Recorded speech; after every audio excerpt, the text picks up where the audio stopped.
Pas Emmanuel Amani plutôt, Bolimbisa, hier, à Zalaki, au Kende Moussala, dans 21e, il y a Salaka, tu viens à ton shift, c'est-à-dire qu'il y a troisième shift.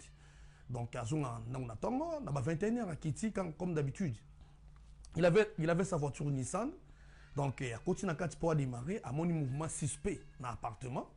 Alors, directement, ben qui moi sinaye, son épouse a dit non, madame, n'engina qui nous menacer, on a mon dirait climeza bientôt, netkaka, mo ba soda, mo ba mila, ba nini donc moi c'est directement c'est le papa zanga lota musala mko lelo comme ça.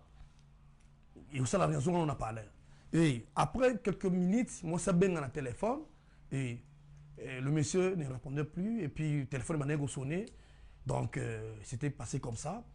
Et par après, selon l'histoire de Toyoki, papa Nabiso, Azalaki, dans sa voiture, à Moni, deux policiers américains, torché voiture naïe, torché, tali.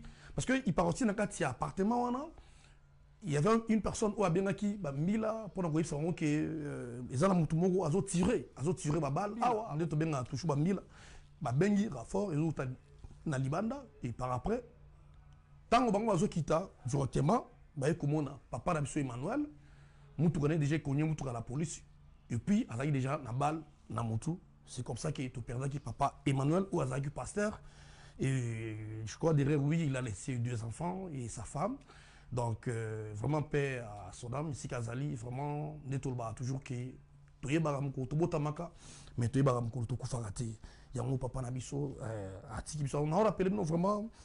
Tozali na PPSV TV et puis Boss TV là il faut s'abonner toujours parce que moi bien qu'on ça toujours chaque fois nous tombe toujours à Dallas tenir bon mais ça non vraiment il y a tenir bon il y a toi kota ça mon ngomba makala wala pour tout nimi déjà parce que bus to kufa pour la vérité avant que tu porter une plainte nga mo sinala déjà il a mboyo donc il donne d'accord quoi donc to kufa pour la vérité et puis pour les Congolais merci ndé papa na absolument la kufa en tout cas voilà c'était passé comme ça.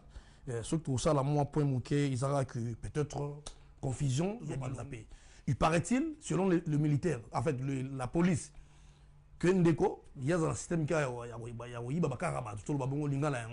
pour l'ingala pauvre, voilà. Surtout bien en français, même si on est soumettre au l'ingala qui va y avoir effectivement, bakangimo malamingi.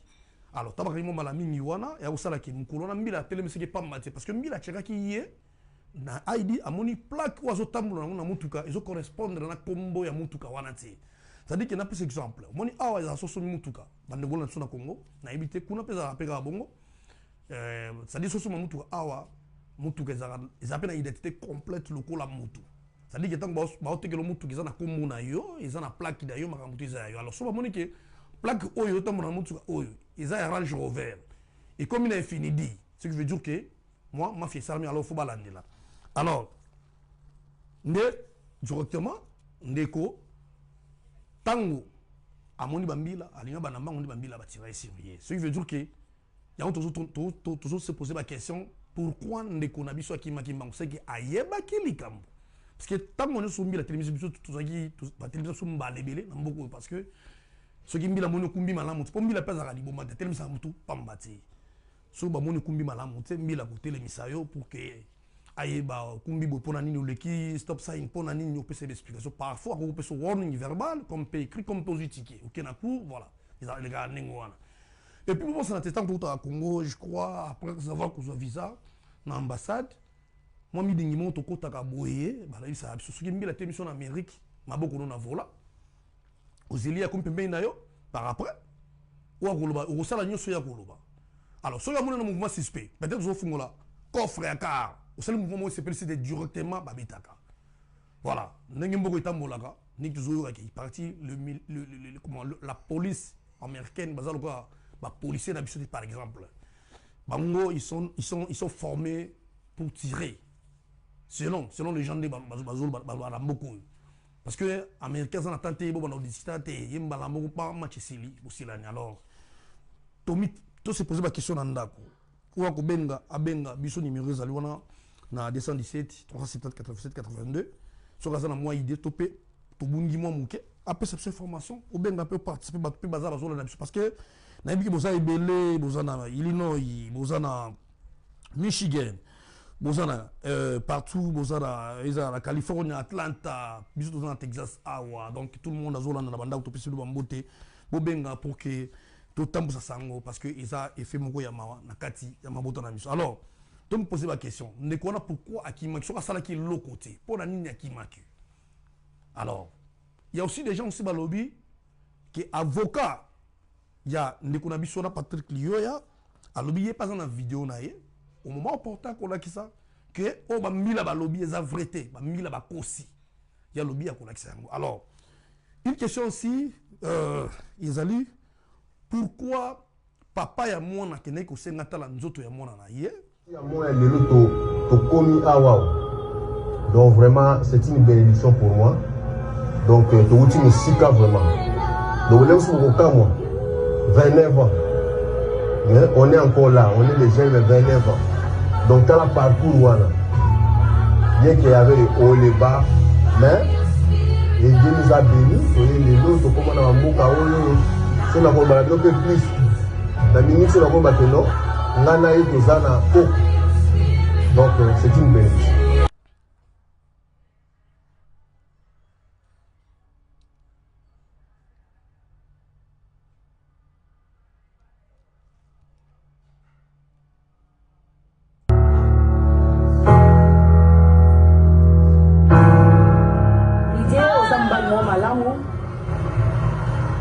En tout cas, na sepela kano mingi po edanga makasi. Physiquement, moralement, spirituellement, vraiment on encourage ngai. Et donc on a sepela na ngopa na mingi ezali oza patient. Depuis to bandana yo malgré ba difficulté, ba problème ya, ba mbonge ya na otikanga ti. Jamata mukolo moko abandona ngai. Jamata mukolo moko abandona ngai. Depuis aux États-Unis, on s'est séparés pendant 11 ans, on s'est banda, mais jamais ta mukolo moko tsela ko abandonner nga. Ozaki vraiment soena ngana ya bana. Voilà, merci. Je crois Bolandi na passé na motema na mai na monsieur Bibenga pour na papa na biso oyo ride fomba. Au moins ya zakio na zoloba pour la mariage na mwasi na ye. Passé na motema kokata mutu vie. Vraiment na mona ki na ndaku ndenge maman neti bolé ale la ki mukolo wana. Ndenge lis mukana patrona, la mère de mes enfants, tant que ça la qui passe ndenge ale la ki. Vraiment isa calme na bolingo na ye na mwasi na ye. Voilà. Vous posez question papa on tchakal pourquoi na mwasi na en déplacer pena to oziki sa to kotumba. Je pense que héros ngana ya mabe pena yango pena na kanda ko sakana tse to kotumba to yeba. Est-ce que moi na wana azaki moi na papa na vraiment na yebite? Est-ce que moi si wana pe tout monde ba mariage awa ezaki libala ya cop na Congo nde komi libala ya solo awa parce que maman comment na niveau wana moi na comment na niveau wana papa ya 49 ans likangu na yo ya niga ya 24 ans akino kata papa ba tout bon moi vraiment ou ya zozela a fêté 50 ans na ye. Voilà les amis. Nasi bozo landa biso bozo belé Serge Bena masalanga na niveau ya Kalamanzou donc Hervé Materazzi qui borotama donc Galesbourg donc nasi bozo landa bozo pena moi belé Patience Guidiga na niveau ya Minnesota donc merci vraiment de bozo landa bila moni no côté vraiment tellement belé awa donc si tu manga bino tout Regarde comment promo yemo les patrons les boss va finir suite boss là on est là. Il y a abonné s'abonner là continent vous abonner pour que non vous soutenir le vraiment ça va bien et toi aller à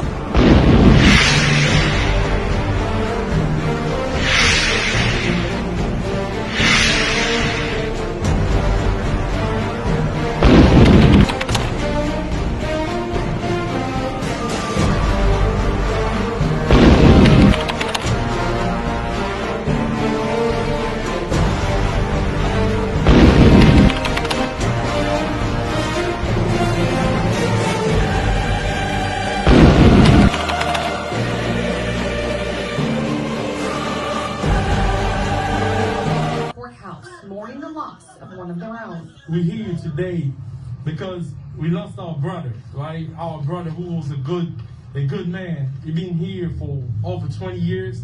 Nzingeli Mufwamba was killed just after midnight Wednesday morning when his daughter's ex-boyfriend Dominic Fortune showed up to their house. The prosecution explains the daughter called him and told him to leave. They said later he came into the home with blood on his hands and her father's phone and keys and told her he had just killed her father. He then threatened to kill her and their child. At this point, she had an order of protection against Fortune. Courage Connection is a resource for domestic violence victims. They say that's when victims are in the most danger. That is when the abuser understands that they're losing control. Domestic violence is all about power and control. And once the abuser knows that they're losing control, that is when it can get really lethal. Craven says domestic violence impacts everyone, the abuser, the victim, their family and friends, and the entire community. It's always hard to hear of a victim of domestic violence to be taken out by their abuser, and then for a bystander, someone that is caring and protecting a victim of domestic violence, and for them to intervene out of love and then lose their life because of it. It is extremely hard to hear that as well. His family and friends say this should not have happened to Mufwamba. He was a man of peace, right? He wanted his kids, his family to live peacefully. Right now, all our hearts are broken. Now, Fortune is being charged. Salut les amis, je m'appelle Bienvenu Achomea, votre chroniqueur depuis un certain temps ici aux États-Unis. Les amis, nous sommes bel et bien dans l'état du Texas, nous sommes aussi dans la ville de Dallas. Aujourd'hui, ce n'est pas une émission comme les autres. Chers amis, je viens près de vous avec des larmes aux yeux parce que nous venons de perdre nos 3 compatriotes congolais qui sont tombés dans les champs de bataille. Oui, nous avons aux États-Unis les champs de bataille parce que quand nous quittons le Congo, Moïse Mabota, nous venons ici pour Tosunga Mabota parce que Sotali pena bien, na esprit bien, na ba Roma parce que tu na batinda ba mbongo ezalaka ba Congolais parce que tous ala ko ba Moïse. Ce qui mon entendant ça tumbolio, alobi yaya tala butala bututinda toujours. Alors tant que tu fera j'ai toujours l'habitude de dire que tu tombera vraiment dans le champ de bataille parce que tu as Kuluka, tu as Bitumba. Donc bon ça la scotché branché, je crois. Ça fait 3, 4 jours, 5 jours comme ça. Donc, moi, Makele, les alliés, Nakatsamboka, Nandeng, Tokufela, qui bande, Konabiso, Congolais, vraiment d'origine. Oyo, Bazala qui peut battre le Kwabiso, mais Lelo, Bazan, Nabisika, Malili, Namorgeska, Baboumi Bango. Alors, Tokena Lombango, vraiment, tous les autres, tous les bino, tous a toujours épaillé à Check Pro, les professionnels, Nebalbake, Nanganabiso, Alegi Nanganabango. Donc, ce que Bengi Check Pro, PPS TV.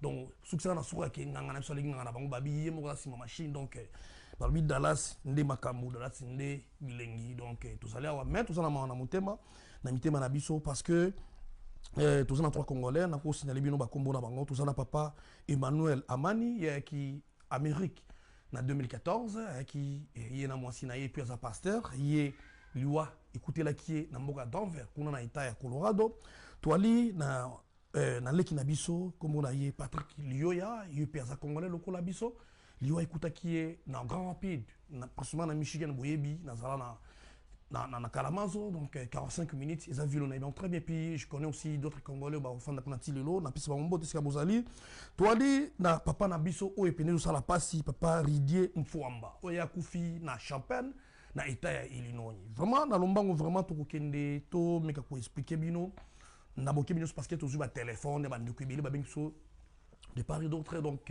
dans le monde, même na Kinshasa, tu as beaucoup de téléphones pour nous bande konabiso, bakufela kinini, parce que né dans tout le baké, basaki ko ba Moïse famille, batindaka, tutindaka, bonaboy, mais lelo liwa et zuibango na kati ya mboka ya Amérique. Voilà. Je crois surtout bandit na papa Emmanuel parce que c'était un lundi, je crois un lundi 4, lundi caoutchouc les KO. Il y a 5 minutes aussi de ça, un lundi 4, donc papa Emmanuel Amani, selon les informations, parce que bon en fait, tous eu information, tous eu tout tangi journal, il y a ba paya, tout occupé,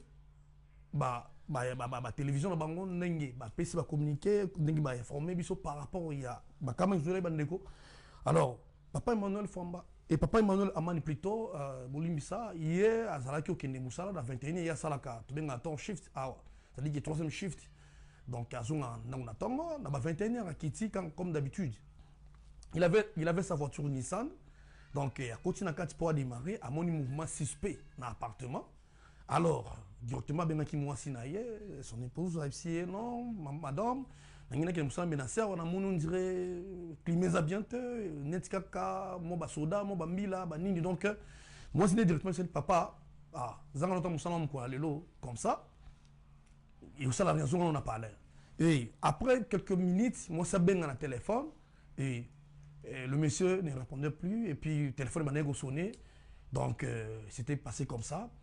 Et par après, selon l'histoire de Toyoki, papa Nabiso, Azalaki, dans sa voiture, à Moni, des policiers américains, torché voiture naïe, torché, tali. Parce qu'il partit dans un appartement, il y avait une personne où a bien qui, Mila, pour nous dire que les gens ont tiré ma balle. Alors il faut pour l'intervention Nabiso. Raison pour laquelle, policier m'a dit, alors, tali moutou, papa Nabiso Emmanuel Amani, Nakati, et torché, moni papa Emmanuel, l'équipe a mati likolo. Effectivement, par-il, le monsieur a tiré et c'est le likolo, sinon tu retirer sérieux.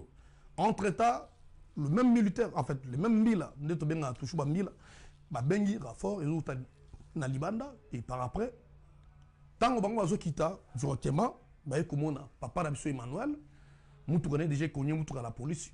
Et puis, il y a déjà une balle dans mon tout. C'est comme ça qu'il est perdu qui papa Emmanuel ou Azaki pasteur.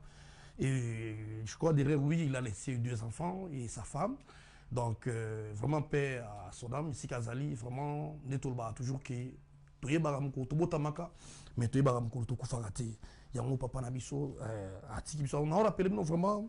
Awa tozali na PPSV TV et puis Boss TV Live, vous s'abonner toujours parce que moi bien qu'on sera toujours chaque fois nous sommes toujours à Dallas tenir bon mais ça on vraiment ya tenir boy ben ngoti ya batwa kota sana ngomba makala wala pour tout nimi déjà parce que bus to kufa pour la vérité avant que tu porter une plainte ngamo sina lati déjà et la mboyo donc il on a d'accord quoi donc to kufa pour la vérité et puis pour les Congolais merci ndé papa na absolument la kufa en tout cas voilà si c'était passé comme ça.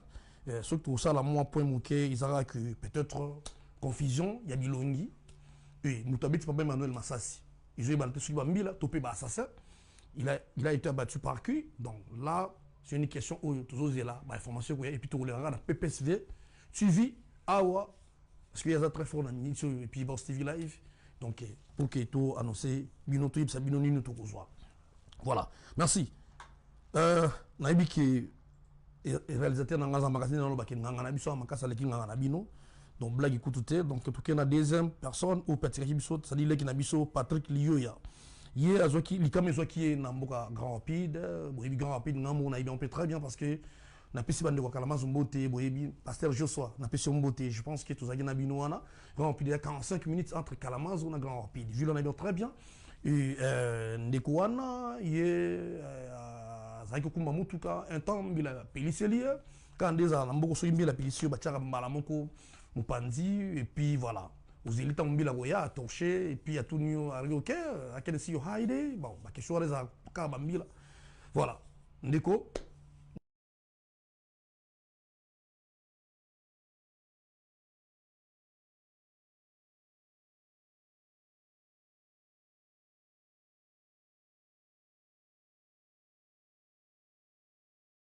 Lundi 4, ils ont un certain lundi, ils ont donc ils ont biso à Tikibiso, à Zonximoli, pas un colo, tout milieu pe kaka qui a payé manakimia parce que peut-être nous avons sur le barana que tout est bagam koto botamaka, tout est bagam koto fraté. Parfois il y a yenzila, il y a beaucoup de faisaki kindengwana, voilà. Alors, selon les informations aujourd'hui, dans la télévision, il y a place. Selon le policier, l'objet qui est Negonabisoana, il a été mis parce que à côté, ça fait maintenant 7 ans, dans Mogoyo, à côté de la famille Mobimba. Alors il a été arrêté plusieurs fois dans la police à Mogoyo. Et les 3 fois où il a été arrêté, ce dernier fois, et azaki babana ko banaye souvent que bamona ka mingi ndeko na biso salaka copie ya ko yibaba mituka voilà tout le baboni biso ba vérité wala nek to ba information mais je pense que to participer mon tout téléphone ouvert zawana bobenga o personne information source appelle parce que biso to za pour na panza o ka bino bozolo ba ndenge bat ba bengi ba information de to zo panza pe il paraît-il selon le militaire en fait la police que ndeko il y a un système qui a yiba bakara ba tout le babongo lingala yango wana voilà pour lingala za pauvre voilà surtout bien français même sobo on est musu mettre bien ngala ki ba ya yiba mituka batu effectivement bakangi mo mala mingi alors tabakangi mo mala mingi wana ya usala ki mukolo na mbila telemeseke pamba te parce que mbila cheka ki yé na ID amoni plaque oiseau tambola na mutuka ezo correspondre na kombo ya mutuka wana te.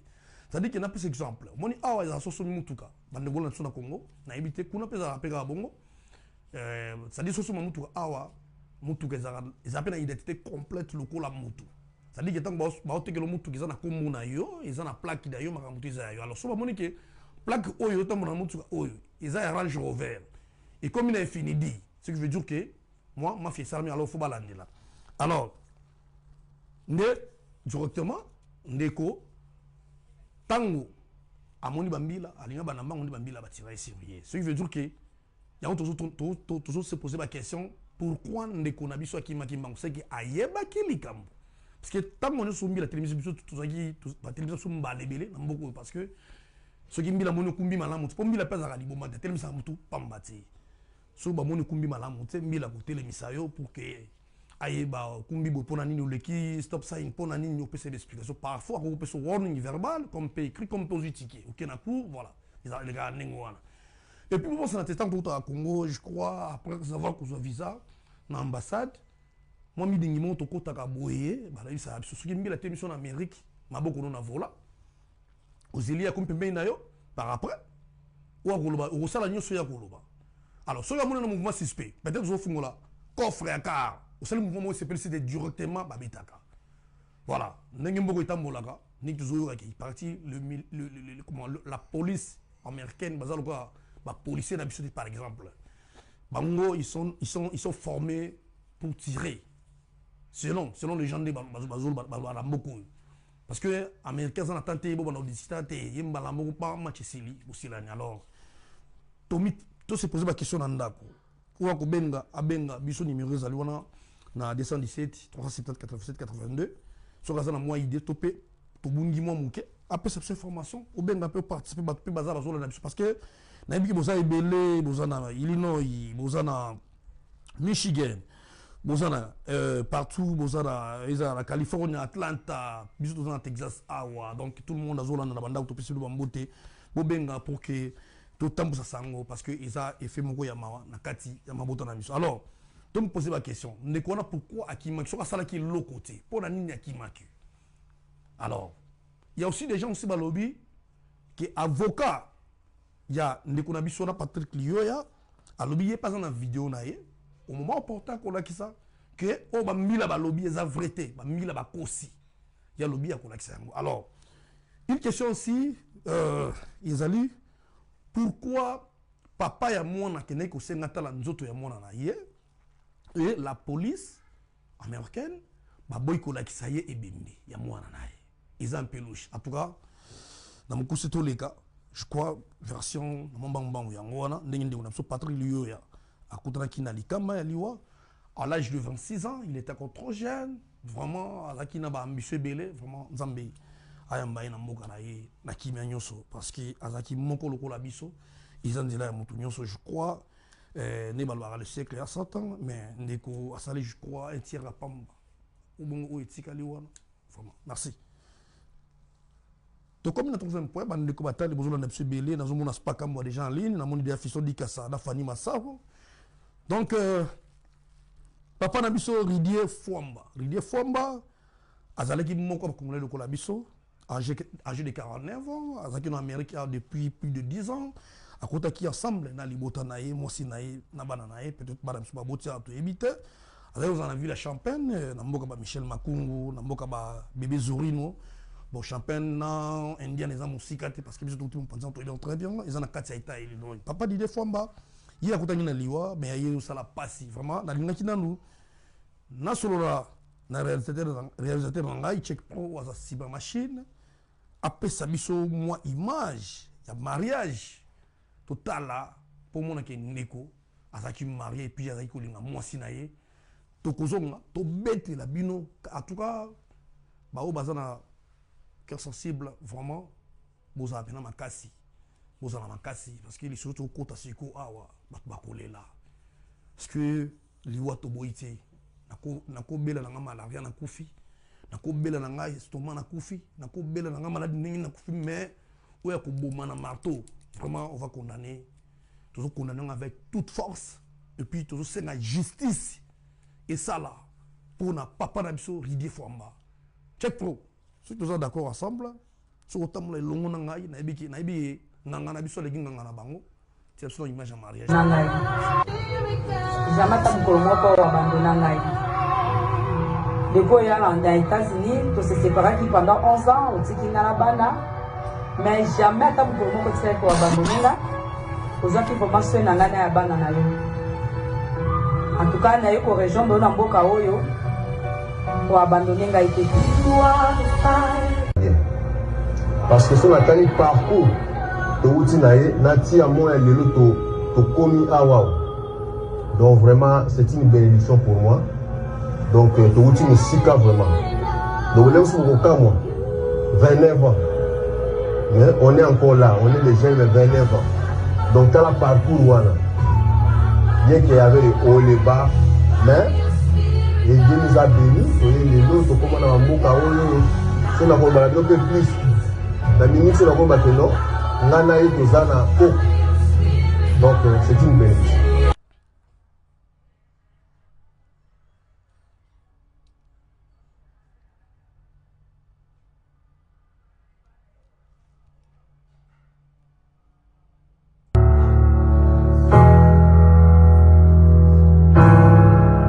L'idée aux ambagnements malamu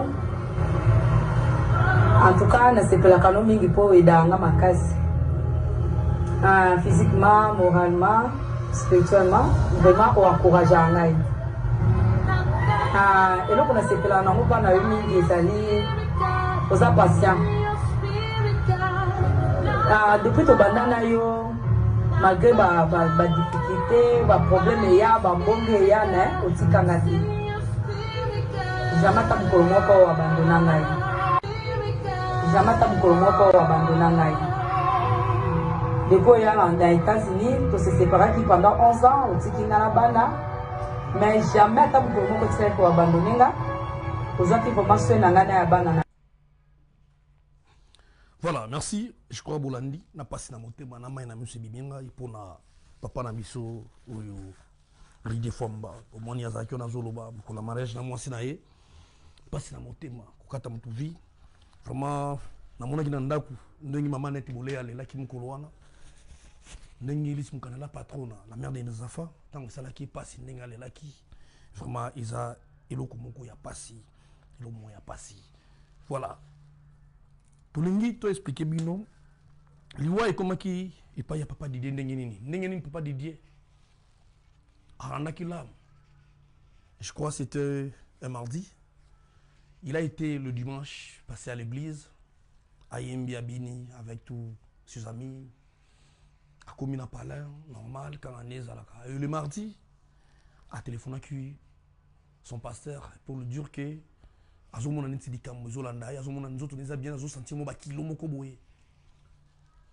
Et le pasteur nous dira que ceux qui moyens aller avocat musalo leka awa to bondela. Alors ceux qui a que ndaki to pas qui n'était bon to yebite mais au retour du travail tant azongi pala ndakunaye kutu azaki na muninga mo na lunch les autres ma break to fani to zolia muninga na monia olia je crois que badeso to benga ponda madeso. Muninga lobide ah papa ride bamaza na Congo mais ndenge nini yo na lambia c'est qui bah c'est quand des ambiance ça me sent là par après qu'on songa parler et en rentrant chez lui vers 23h 0h plutôt la porte à palin à quitter na mutuka comme la porte à palin quand tu fongo la porte à sortir coup ya marteau na mutuna coup ya marteau et directement quoi qui yo bino boyebi iloko satana ki na ngote atoza maître Ce qui bêtise le roman au moutou surtout parce que le marteau est même na CT. Mais dans n'importe quel endroit, ceux qui marteau zio et le liboso au point en carreau. Et tant à quoi directement le messier à question Abimisi Mbeli a tué 17 fois na Kingo. 17 fois, je dis bien. Boy ah bah 20 ezalaka ah mon titre to respirer puis to balona Kingo boy. Ça dit qu'il y a la liaison entre Kingo na mutu na membre mobima. Voilà, directement hémorragie salamaki. D'ailleurs quand marteau liboso déjà il faut ça l'hémorragie. Donc papa Koyaki et le messieurs continuent à tuer Mbeli associé voire même na bateau tout le monde a babumaka taba topé ngombe topé ngulu mbala moko na Mbeli bokati silime ko chuba chuba ça dit papa ko fait plus que nyama. Et le monsieur a sali acte wana Betty Porte à côté mwana ya papa wana na kati ya ndako ayibise na ntubo ma papa nonde na lakaki par après ya ko sunga to évacuer père et nzoto papa awo nde ba ko longa nzoto papa na pas donc na mawate azu papa wa batu le monsieur là na utilisé terme to benga niga wana kumbi père bata soki malé beti na kata trash côté na kata trash et bakilage quoi ezaki tout au long de la wana par après yemo ko su téléphone à papa a téléphoné papa na ye et puis na noko na ye pour ko lobaki abomi mutu tango asali nongo na kimi côté a kimi côté ya baninga na ye et ba policier ba comme sur place ba landeli ba yaki na ba chien ba mbwa to ba chien policier et ba landiti ba yo kanga et puis le monsieur andimi que ye muta bomi papa wana et puis voilà bomi papa wana parce que papa wana zaki kocha kal na bolingo na ye na mwasi na ye voilà vous posez question papa na kocha kal pourquoi na mwasi na en déplace pena to uziki sa to kotumba je pense que héros ngana ya ma be pena yango ah pena na kanda ko sakana tse to kotumba to yeba est-ce que moi na wana azaki moi na papa na vraiment na yebite est-ce que moi si wana pe tout le monde ba mariage awa ezaki libala ya cop na Congo nde komi libala ya solo awa parce que maman comment na niveau wana mwana comment na niveau wana papa ya 49 ans likangu na yo ya niga ya 24 ans aki no kata papa tout bon moi vraiment ou azo zela fêter 50 ans na ye voilà les amis nasi bozo landa biso bozo belé Serge Bena masalanga na niveau ya Kalamanzou donc Hervé Materazzi qui borotama donc Galesbourg donc nasi bozo landa bozo pena moi belé passer ce Guidiga na niveau ya Minnesota donc merci vraiment de bozo landa belé moni no côté vraiment tellement belé awa donc si Chimanga bino tout en tout cas Serge Tsumbu et Marianne na pesi no mbote na moni bozo belé vraiment ligne awa ba bisina bozo landa ngai partout donc vraiment tina ba Iowa na moni awa na moni bande ko Iowa donc il peut bande ko ya Missouri donc merci mingi. Alors, paraît-il, le monsieur a Koufi, papa n'a mis à Koufi, Tolobi a Kota qui n'a États-Unis, moi aussi n'a pas naïe. Et il y a ça qui n'a moins 22 ans, au moins n'a moi aussi. Moi n'a moins ça, il n'a qui n'a niga. Tobé n'a niga communément, voilà. Comme bon, bandego à l'opposition, n'a mis à Mouindo, pour comprendre maintenant que c'est à Bozali. Et papa, ça y est, il n'a pas la tête. Papa, bon, ça y est, il a la parce que, bon, il y a bien, Batouana. Baza différent na biso na lobite ba niga tout baza ba nyama ba nigo ba yama hele ba ali o baza bien instruit ba ali mais ba zoba ba tama ba soso pe bazali bato bazanga sens na vie boy bien niga ko ki même ko bima na mama na mwana parce que baza na bon nyama mais biso na fait que ça la magate alors papa mona ke libala ya mona na niga ko simba papa telemela ngotaki comme tout parent tant à souffrir que bien ça bana wana ni gana zalaki te et par après ni gana la kai papa déjà qui a robomaé le roi autre frère na bolingo na ye na mwana na ye a robomaé et le monsieur pendant qu'il était qui n'est quoi avertir la cour quand un juge qui n'a jamais menacé par une personne ou hasard ce qui beau fils na to pendre nini alors dans ligne sécurité et juge alobaki il faut tout le monde a preuve. Alors, ce par-là, juge tant à ba preuve et du moins temps. Alors, et là on a bête cette bande gonanga surtout biso ba to sala butu.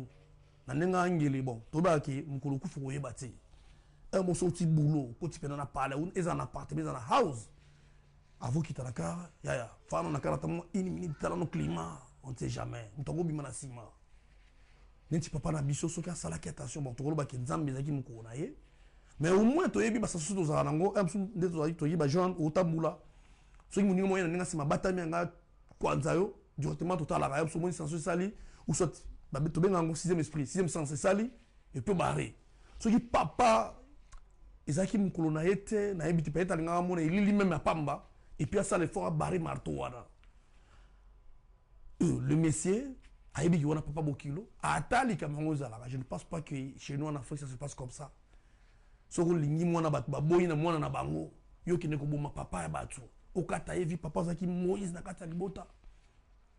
Alors ça s'est passé comme ça. Le monsieur a tombé marteau, a bambi père abata pas sur place. Tout sengi moli moné pe mana kimia. Parfois liwana ezaki bongo parce que mkola mataka avion aux États-Unis azaki na sengo biso tout visa États-Unis na sepelati. Azele sengo voya na mboka o mboka ya batu. Mais soka yeba ke azoya papa mami marteau kufa parfois nga yati. Alangandi masa ne pauvre peut-être ça de pire na kini. Mère zala calme na ozongelo er moko na kipela no bokilo na niga parce que ba bi mère puis paraît-il ils a rumeur bien sûr dans ba conditionnel sikoyo mais ma ninga na pambati milinga pe ma pambati so ba pelisi motote il paraît-il mère yom tu ozali pe ko faciliter libala ya mwana na yo ya mwasi na niga to yebi ngombi ba mère na so na pala to so dio papa so renga na mwana ba mère ba zala wara pour protéger bana ba ngwa basi to yebi yango. Mais t'as la place où mi papa battu. Madame Soyo tellement qui le la papa wana. Loin mo bal noto na loba. Mais lem sou mwana na bino alingaki ko kata nzela wana. Parfois bana ko ba soutien pa ina yo.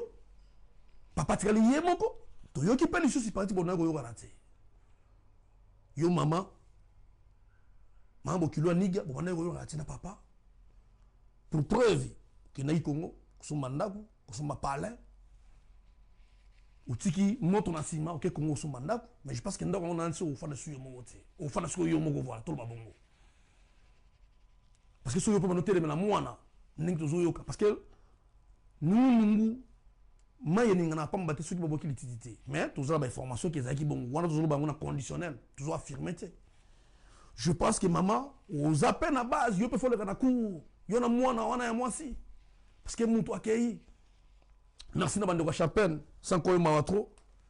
Merci na Michel Makungu bébé Zorino ndenge bo telema ki na maman Liza Mbaki bidimbo bo telemi pona ko luka boyeba en fait de justice salama juge wana za mutu il faut ko banda mukolo wana atika musala halongo la robe wana mwindu ayeb do aza et puis je pense que ça là racisme parce que so yaki mwana mboka mutaki opesa plainte wana parfois nga réagir mais moni étranger un congolais a négligé l'autre père de papa na biso Ridie Fwamba maman nazongi le susu makila mutu o papa etangi wazaki mobali na to moni bino na mariage awa to moni na vidéo awa yeba pale wana payer atoche ba locataire atoche nani papa dida bano bimela batu wana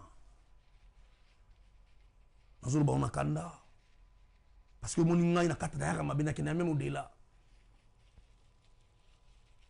OK rouvre sur mandaku entre temps na simotiki kimiete utiki tababa sasa ndenge basasi wana ba marteau da mutu fana na pala na kasi keba ikota mama na bilinga l'état obotola ngo un jour. C'est moi qui vous parle parce que TV live boy bi mambo so sala congolais o akota baba kota o fona kota ngo parce que mutu akufi ils a bien été alors pona ko zonga sona chitele mwana na mwasi bino bande ko na biso bana na biso tozo bota awa neti bino boyebi nga na yana bana ngami bale mo penda botia awa bande ko zebele bande ko na nti ba partir par là ancien na peso mo tso zali pesa na bana basi azana bana mibali bozebele ezana Galesbourg ezala partout bozali na ba ayo wakuna papa François Pinda azana na wayo na Colombie si pesa na bana na ye basi na mibali Vraiment, mes parents que nous sommes, tout ça, la formatation, tout est à Bana, et puis tout le ça peut Bana Nzela Nzambe. Tout est à Bana, école de dimanche. Bana ba école de Nzambe, ou ya biso Bana. Ce qui peut moni moi na ya mobali et à moi si. Camarade na liga, boka ta relation wana. Na zolo baté ba ninga tout bazamba be, tout ça ba ninga intellectuel, tout ba ninga ba intello, tout ba ninga oba. Daibi voilà. Mais ba dinga baza ba bon nyama. Baza ba bon taba. Ça dit makila mutu pona ye. Ils ont belelo moté. Na âge 14 ans, biso pas na biso même cigarette comme la oyo, na âge C. Et ça va permettre ça. Mais à tous mon bango, moi na 12 ans, zo me la diamba. Bandi wana, niga wana. Attends pour connaître bobig il faut bon, selon les informations il faut afuta ba pesa amende à 5 millions de dollars et bobi en Amérique sur PC 10%. Il y a amende ba 5 yo rosa en liberté. Ça dit que type wana sur AP 500 000, alors on a dit bana tamboli mais pas ba tona cimetière. To bibi non, cop na mino ya ba di po asali ya mona état normal té. Pour l'état normal ko simate. Ah c'est droga qui a meli ba diamba na ye. A komisi mutu loko a soso a komisi mutu loko la nyama na marteau loko na abattoir. Merci na bande ko chapelle de botelema kebele. Bona la juge wana mais soso ki na baki sasa. Na ibiti na minti famille so ingeza na wapi. Famille so ya niga wana. C'est un peu ça chers amis. En tout cas, vous excusez-moi na mataka boyebi batu bayebi. Donc, check pour aller à 4 images. Merci Mingi. Vous avez belé beaucoup déjà. Awa. Na CP Nabino ya trop. En tout cas, merci. Na pesi ba masatu neti Omar ya Muzati. En tant la chose qu'on a pesi mbote. Donc, Papi Mayani, merci na Galesbourg. Ou bien na tout laki. Et puis nekonangai excusez. Nekonangai Guilain dans Indianapolis. Na pesi mbote. Donc, c'était passé comme ça. Nekonapsa Koufi.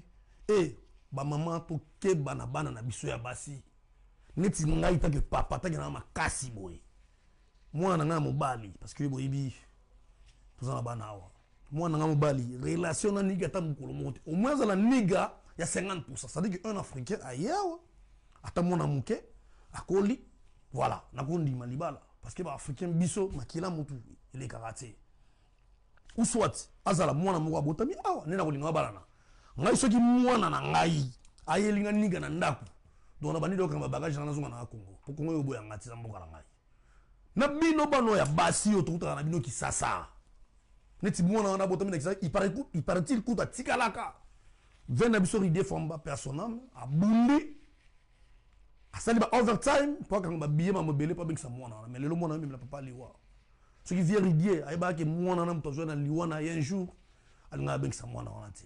Alors, bah, complexé que vous êtes bino ba fille na biso. Parfois, mon nigga soko lingi niga, ils ont point, bah au moment il y a danger parce que lingi niga, bah d'abord nyamo bazana yango. Dans la place au papa batu, famille naie. Je répète, il était comme un Moïse dans son foyer, na famille kuna, na Gishasa. Donc, bah bien dans la classe pour la Minerval, donc bon, c'est là, na otini le samedi. Et puis à Salagambo. Mais si on a mis beaucoup source de provenance. Du colo et qui complexe, en fait, qui complexe parce que yo mon a besoin moi si. Tant que bazo pekisa et les nini nyango oyo au monde qui place wana na yebite de boyo répéter. Muto la qui derrière papa na yo liwa. Mais on continue au cadre de relation. Ce qui est que moi no moi si. Au simba na na liboko yo na papa mo kesu na cour. Kufunda avant ba assassiner papa na yo. Parfois il y a ndenge mususu parce que ambila amona ki mona ko sakati. Parfois juge amona ki papa zo kosa. Mais moi na ceux qui devant la cour, moi na ko sakati. Lepsu mila nga a renforcer bino. Sécurité. Vraiment ils a pas si badneko. Boyebi na tombora mabe. Bisto ko prendre ba congolais. Boyebi ça fait un bout de temps tout le belaka mamba congolais et ça n'a rien. Donc, c'était passé comme ça. Tout ça, bandeko na biso. Et puis, bandeko ya champagne, na sengi na bino. Bon multiplier sur la marche. Tu as vraiment qu'on bandeko na biso. Tout le monde malamu. Bon tu ba image, bon ça na ba numéro na biso. Et ça na WhatsApp. pour que botina ba image to le na PPC TV et puis na Boss TV live vous sentez qu'on s'abonner pour que tout balancer ba image voilà vraiment na pe simbo de sous na Sephora pas à niveau d'envers et puis Tim Olmes masalanga ilisme kan la patron la mère de mes enfants donc papa Dieudonné na biso na peso pembote donc bientôt to kozala wana vraiment pour na chiter tozo na ebite soki na réseau tozo na image mususu o ba ko balancer biso so ezali bon to tika to la ngona no net marche ba ndeko check pour chila biso marche ba ndeko na Champagne bata la ndenge ezala ke puis tozo ngela bino et puis pour to clore émission quoi merci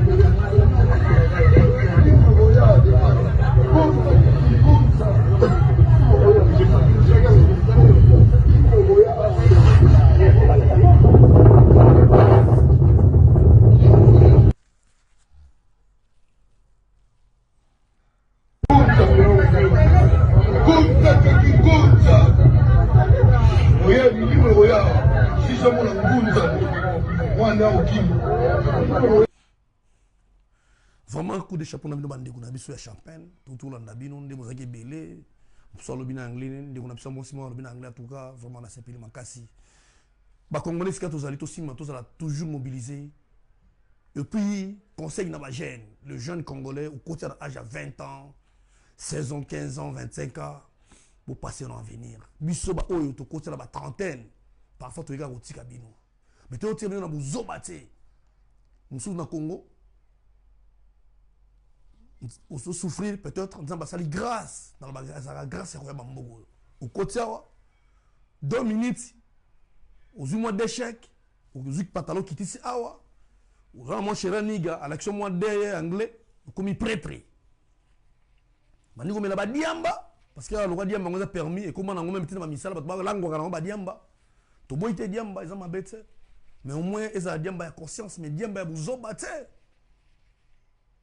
surtout père moi dringue ça là mais contrôle fait ça là bande ko chapeau en tout cas coup de chapeau na bino tout vous avez vous belé na marche wana na moni bino en tout cas le 22 du niveau ya Birstown na bi bozala mingi na bofu nga pas de tissima la masse mondele congolais donc na pisi nombo de sika bozali vraiment tout mon chité et je pense que ba autour ba CP d'émission bolo ba merci mingi na Pichek check pour TV ou Simba Dallas awa yende pennar bo mona ba image mi ko no benga ba ngana bango ba kufi ko ngana biso le ngana bango donc merci na maman net bolea na plateau kitoko bon sipo na biso merci na bande ko nyostu ezala bande ko ya kalamazu sika bozali na peso mbote masala nga Serge Bena na bande li sous pack am na niveau Lafayette Rodi Tandundu voilà na peso mbote yayo ngwana vraiment to kumina suka boyibi émission lelo vraiment na ngi na pasi bon mais ça n'a tenu oyo émission na biso toujours bien en terrain neutre parce que tout ça na couleur moko tse tout ça peut la partie politique mo tout s'engager terrain neutre tout ça pour tout le monde oyo surtout dans la CG ils ont les gars na mabota numéro check pour ezali numéro na ngai Boss TV ezali wana bobenga tokoleka tokoya pour que merci ndeko Brudi Sunda na niveau ya COCD au côté bien que komina suka donc bobenga bopesa mo ba idée constructive et ça la kitoko sa communauté na biso pour que makamuteta mamalamu et puis likambo salami lelo et se répéter li sous-souté tala lelo to perdre papa bande on a biso misatu na tangi papa Emmanuel Amani na niveau ya Denver na Colorado neki na biso Patrick Lioya ya kufi na Grand Rapide na Michigan et puis troisième personne au liwa passe na benga liwa le kieta liwa ya nyama au ba bomina marteau et pas un certain voyou certain bandit donc so yo pena netika ba gera ba l'élection ndela kini to lia yo na maboko to lambo to kalinge to lebna musuni na yo ene vaurien parce que une personne oyo a un sens de vie a ko boma moninga na été ako bombe moninga na ndengo na lulengi wana te lokwa nyama te ezaki abattoir te. Vraiment merci boyebi biso tombonga makasi vraiment to soki wana ezaki abino ndeko bienvenue à Chomea pour cette team Boss TV Live donc émission na sala na mawa parce que uta mo mikolo mike bolandi ndenge bandeko bakufi bandeko boza na Congo. Je pense que ba botikali bo pesa ka conseil na bandeko na bino bazo voyager bo pesa bango ke bokei kuna koluka bokei kuna kotanga bokei kuna kosala mais bokei te bokei ko na buzoba ezana bana basi otenga fona ligne américaine ou bien fona ligne américaine hein complexe ba américain malamu bazali ba américain malonga bazali